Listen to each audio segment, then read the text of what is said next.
तो भाई एक बात बताओ कि एक क्रिकेट मैच कैसे बड़ा बनता है, एक क्रिकेट मैच कैसे यादगार बनता है, एक क्रिकेट मैच कैसे हिस्टोरिक बनता है। मैं बताता हूँ। कोई भी क्रिकेट मैच यादगार बनता है उसमें क्रिएट होने वाले मोमेंट से, उसमें रचे जाने वाले अद्भुत दृश्यों और पलों से। 23 अक्टूबर 2022 को इंडिया वर्सेस पाकिस्तान के बीच हुए वर्ल्ड कप मैच में कुछ ऐसा ही हुआ। ये मैच जितना यादगार असल में भारत की जीत से नहीं हुआ, उससे ज्यादा यादगार उसमें घटने वाली घटनाओं से हुआ, उसमें सामने आने वाले दृश्यों से हुआ, जिन दृश्यों ने विश्व क्रिकेट को वापस से भारत के सामने नतमस्तक होने पे मजबूर कर दिया, जिन दृश्यों ने फिर से ये बता दिया कि भारत में आखिर क्रिकेट क्या है, जिन दृश्यों ने ये समझा दिया कि ये खेल हमारे लिए सिर्फ खेल नहीं है बल्कि एक इमोशन है। तो दिल थाम के बैठ जाइए, क्योंकि आज की वीडियो में मैं आपको उस मैच में घटने वाले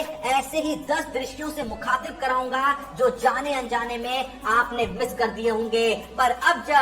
जब आप उन दृश्यों के सफर पे जाएंगे तो आपके दिल से भी एक ही आवाज निकलेगी कि काश इन दृश्यों की एक एल्बम बना मैं अपने दिल में समा लेता। मोमेंट नंबर 1, देखिए मैच में सबने कोहली की बात की, पांड्या की बात की, अर्शदीप की बात की, भुवी की भी बात की और शामी की भी बात की, लेकिन किसी ने भी अश्विन की बात नहीं की। उस लास्ट बॉल के प्रेशर को अश्विन का संभालना अपने आप में एक अद्भुत काम था, लेकिन जहां इस चीज को इग्नोर करा गया तो वहीं पे जब मैच के बाद इरफान पठान और जतिन सप्रू कोहली का इंटरव्यू ले रहे थे तो एक लीडर की तरह कोहली ने अश्विन को क्रेडिट देते हुए कहा कि मैंने तो अश्विन से चाहे जो हो बस बॉल को कवर्स के ऊपर से उठाने को कहा था, लेकिन उसने अपने दिमाग के भी ऊपर का दिमाग लगाया और पहले स्टंप्स पे आगे आके वाइड बॉल करा दी और फिर अपने दिमाग को ऐसी प्रेशर से भरी हुई सिचुएशन में भी कंट्रोल करते हुए बाउंड्री लगा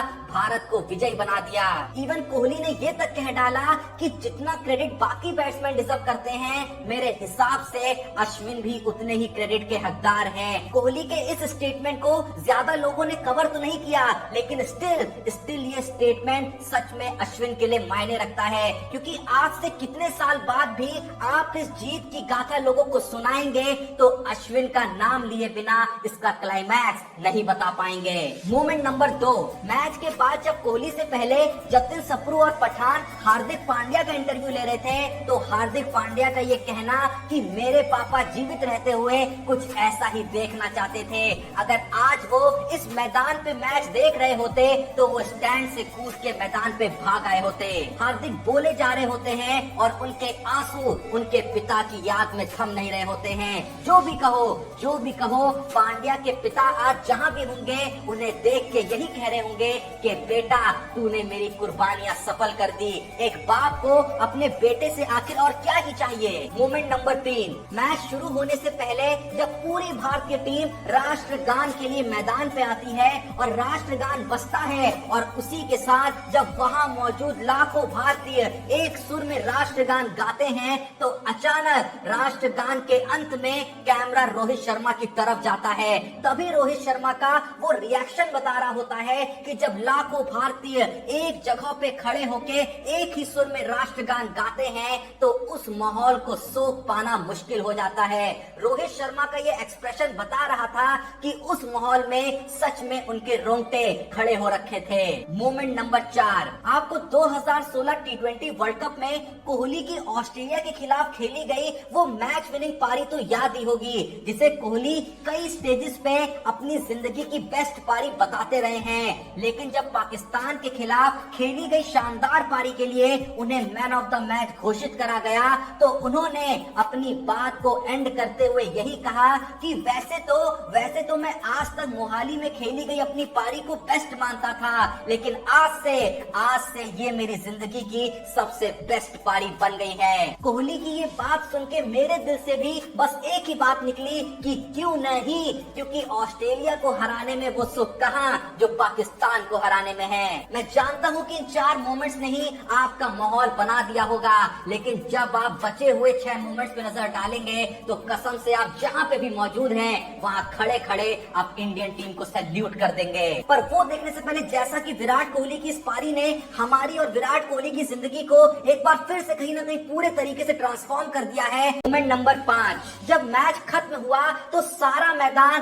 कोहली कोहली के शोर से जरूर गूंज रहा था, लेकिन एक कमाल तब हुआ जब कोहली के मैच जीतते ही आईसीसी ने अपने ऑफिशियल हैंडल से कोहली की पिक शेयर करी, जिसमें कोहली राज गद्दी पे बैठे थे और उस पिक का कैप्शन था the king is back, take a bow Virat Kohli. विश्व क्रिकेट का विराट कोहली को ऑफिशियली क्रिकेट का राजा घोषित करना हर देशवासी के सीने को गर्व से चौड़ा कर देता है। मोमेंट नंबर 6, मैच जीतने के बाद और काफी देर तक चले सेलिब्रेशन के बाद जब कोहली और उनकी पूरी टीम पाकिस्तानी टीम से हाथ मिला के पवेलियन की तरफ लौट रही होती है तो तभी द्रविड़ का विराट कोहली को एक बच्चे की तरह कुछ मिनटों तक गले लगा के रखना ये बता रहा था कि मानो जैसे द्रविड़ उनसे कह रहे हो कि वाह मेरे शेर, तेरे जैसा कोई नहीं। किसी कोच और प्लेयर के बीच ऐसी तस्वीर सिर्फ भारतीय खेमे में ही देखने को मिल सकती है और साथ ही ऐसा इमोशन सिर्फ भारतीय डगआउट में ही देखने को मिल सकता है। मोमेंट नंबर 7, ये पल जो मैं आपको बताने जा रहा हूँ ये पल तो आने वाले सैकड़ों सालों तक क्रिकेट इतिहास के पन्नों में शामिल रहेगा, जहां विराट कोहली के मैच जिताने पे रोहित शर्मा दौड़ते हुए सबसे पहले मैदान पे आते हैं और विराट कोहली को गोद में उठा के घुमाने लगते हैं। ये एक धन्यवाद था एक कप्तान का अपने सबसे बड़े मैच विनर को, ये एक सलाम था अपने एक्स कैप्टन को। एक कैप्टन और एक एक्स कैप्टन का ये रिश्ता भी सिर्फ भारतीय टीम में ही देखने को मिल सकता है। वैसे इस तस्वीर को तस्वीर कहना गलत ही होगा क्योंकि ये मात्र तस्वीर नहीं थी, ये तो एक भैया बहुत बड़ा इमोशन था। मोमेंट नंबर 8, अब जब रोहित कोहली की बात आ ही गई है तो आपने भले ही रोहित का कोहली को उठाना तो जरूर देखा होगा, लेकिन जैसा मैंने आपको कुछ देर पहले बताया कि जब भारतीय टीम पाकिस्तानी टीम से हाथ मिला के वापस जा रही थी तो तब ही प्राइवेटली वापस से रोहित का कोहली को कुछ मिनटों तक गले लगा के रखना फिर से रोहित के इस इमोशन को जग जाहिर कर रहा था कि वो कभी कोहली की इस पारी को नहीं भुला पाएंगे। रोहित के इस जेस्चर में कोहली के लिए एक बहुत बड़ा धन्यवाद छुपा था जो शब्दों में नहीं पर उनके भावों में शामिल था। ऐसे मोमेंट्स को अपने फोन में सेव करके रख लीजिएगा क्योंकि भविष्य में जब भी आप डिप्रेस या दुखी होंगे तो ऐसे मोमेंट ही आपको वापस सफर में चलने के लिए प्रोत्साहित करेंगे। मोमेंट नंबर 9, जहां मैंने आपको कुछ देर पहले ही द्रविड़ का कोहली को मिनटों तक गले लगना दिखाया तो वहीं पे द्रविड़ की एक और बहुत ही कमाल की फुटेज देखने को और मिली, जहां देखा गया कि जैसे भारत ने अपना विनिंग रन कंप्लीट किया तो हमेशा शांत रहने वाले द्रविड़ भी अपने इमोशंस को काबू में नहीं रख पाए और एकदम जोश में अपने साथी टीममेट से हाथ मारने लगे। उन्हें जो दिखा उसे पागलों की तरह बधाइयां देने लगे।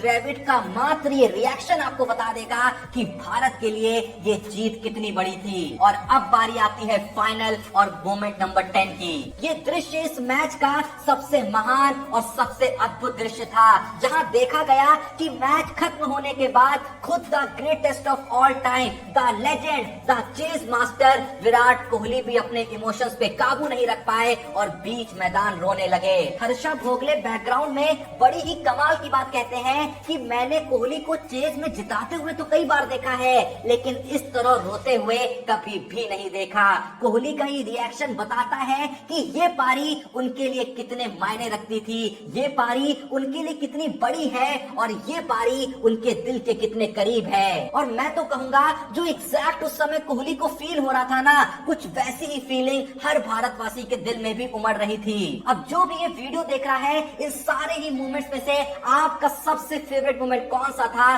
कमेंट में जरूर बताइएगा। मेरा तो भाई देखो वही था जहां रोहित शर्मा दौड़ते हुए आए थे और उन्होंने कोहली को अपने कंधे पे उठा लिया था और गोल गोल घुमाने लगे थे। और मैं शर्त लगा रहा हूं कि ऐसे मोमेंट्स आपको पूरी जिंदगी में कहीं भी कभी भी देखने को नहीं मिलेंगे।